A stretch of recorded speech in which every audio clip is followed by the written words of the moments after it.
What's up mga ka-vlogspot? This is Tito J at nandito tayo ngayon para mag-unbox ng aking package. Pero bago ang lahat, subscribe, like, and share muna mga ka-vlogspot para sa ating Tito J Vlogs Manila Vlogspot. So, bago rin ang lahat mga ka-vlogspot, gusto ko munang pasalamatan ang The Great American Surplus para sa aking package na dumating. Okay? Thank you ulit, The Great American Surplus para sa package na to. So, ito siya. Ayan mga ka-vlogspot. Medyo malaki yan. Ayan. Medyo may kabigatan din. Titingnan natin kung ano laman nito. Hindi natin alam. Kaya kung ready na kayo mga ka-vlogspot, i-unbox na itong aking box. Tara, samahan nyo ako. What's up mga ka-vlogspot? So ito na yung kabuuan ng aking i-unbox na aking package. Ayan, kitang-kita nyo. Take note mga ka-vlogspot, bago nyo buksan ang inyong package, double check nyo muna ang area. Kung meron bang damage. Okay mga ka-vlogspot. Ayan. So, maganda ang pagkakapackage niya mga ka-vlogspot. Okay. So, okay ang JNT ngayon. So, ayun, pag binuksan natin siya mga ka-vlogspot, kailangan dahan-dahan, okay? Huwag basa-basa bukas ng bukas. Bubuksan natin siya dito, tatsa dito, tsaka dito. So, pinong-pino lang gagawin natin, inches lang mga ka-vlogspot. So, ready na kayo? Buksan natin mga ka-vlogspot.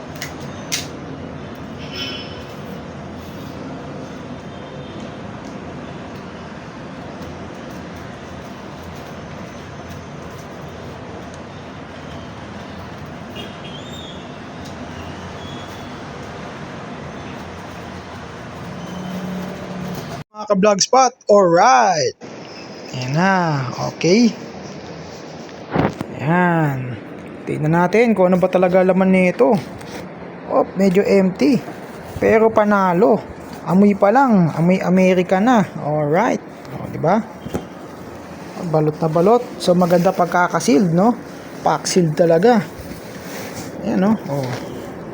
Panalo ang pagkaka-sealed mga ka-vlogspot. So, tingnan natin. Open na natin ang ating package, ang ating box. Sa ating pag-unbox, nakakitang-kita nyo, naka-film strip siya. Ayan. Para sa super coating. Ayan. Mga ka-vlogspot. Ayan. Hindi natin alam kung ano ba talaga to. Tingnan natin. Okay mga ka-vlogspot, at natapos na natin ang pag-unbox. So, ito na ang ating na-unbox. Alright. Isang US military sleeping bag. Cold weather extreme sleeping bag. Ayan, mga ka-vlogspot. Kita nyo ba? Ayan. Ayan. Sleeping bag siya mga ka-vlogspot. Ayan. Kita nyo? Ayan.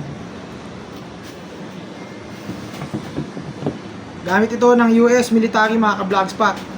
Lahat ng branches. What's up mga ka-vlogspot? So, ito na ang extreme cold weather sleeping bag na gamit ng US military mga ka-vlogspot.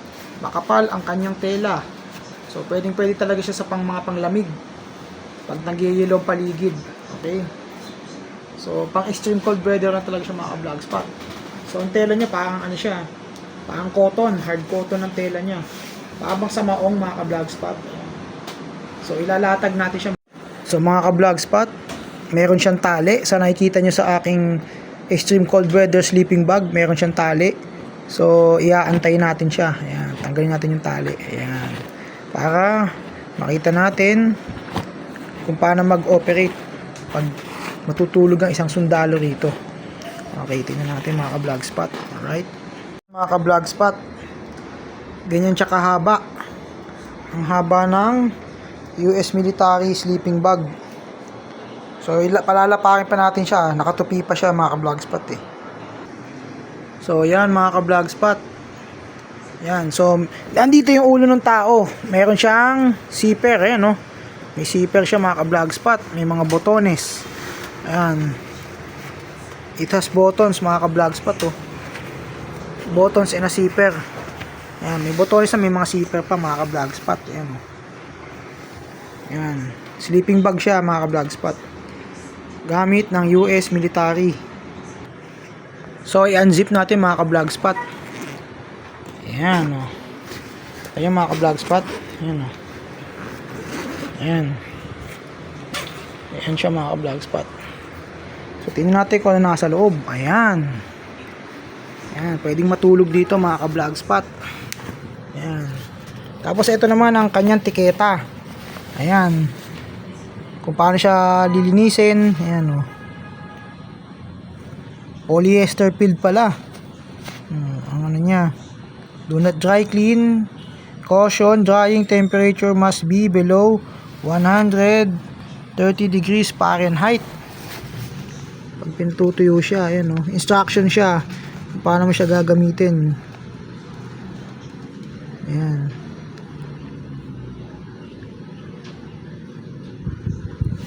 So gawa siya ng 10-year industries din mga ka-vlogspot ang may gawa. 10-year industries mga ka-vlogspot ha. Ayan.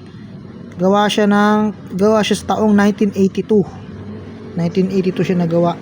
Ayan mga ka-vlogspot. Inisyu siya 1982. Ayan. Paano linisin? Ayan. Solid ang pagkakagawa mga ka-vlogspot. Makapal siya. But this is the US military sleeping bag. So comfortable siya pagka hinigan mo. Makapal ang tela. Cotton na cotton, polyester, yan. Medyo magaspang pero pag humiga ka malambot siya.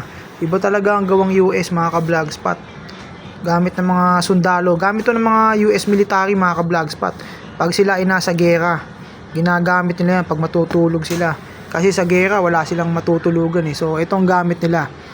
Inisyu rin ito sa mga Philippine Army natin, Philippine Marines nung araw, noong mga 1960s, 70s at 80s hanggang early 90s meron sila nito mga ka-vlogspot. Ayan.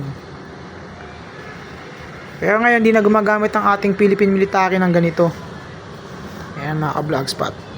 So gamit ito ng US military pag nasa gera mga ka-vlogspot. Ayan, pag panahon ng gera. Ayan. Pag nade-deploy siya sa ibang bansa mga ka-vlogspot. So ganito yan, mag-isipan yan no. Hanggang tutulog kayo. Ayan mga ka-vlogspot.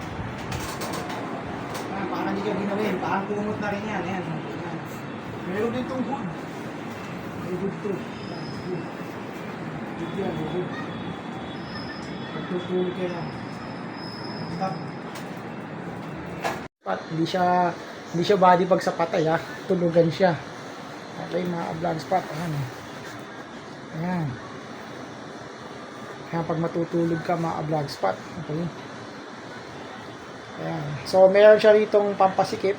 Ayan. Para sumikip yung sa pagtulog mo. Ayan. Parang pinaka-hood niya. Ayan pag matutulog ka. Okay mga ka-vlogspot. Ayan. Ayos ba? Okay mga ka-vlogspot. Inulit ko ulit ang video na ito para inyong makita sa inyong mga mata na ito ay isang military sleeping bag. Ito ay inisyu sa mga US military at Philippine military. Ito rin ay ginagamit ng mga Boy Scouts sa kanilang camping at jamboree. Kahit kayo mga ka-vlogspot, pwede nyong gamitin to pag kayo ay nag-out of town, pag kayo ay pupunta sa mga beach o kaya ay kayo ay magka-camping mga ka-vlogspot. So, may natutunan ba kayo sa ating video mga ka-vlogspot? Para magpatuloy palalo ito, ano pang hinihintay? Mag-subscribe na, like and share sa ating YouTube channel na Tito J Vlogs Manila Vlogspot. Maraming salamat mga ka-vlogspot sa inyong patuloy na pagsuporta. Paalam.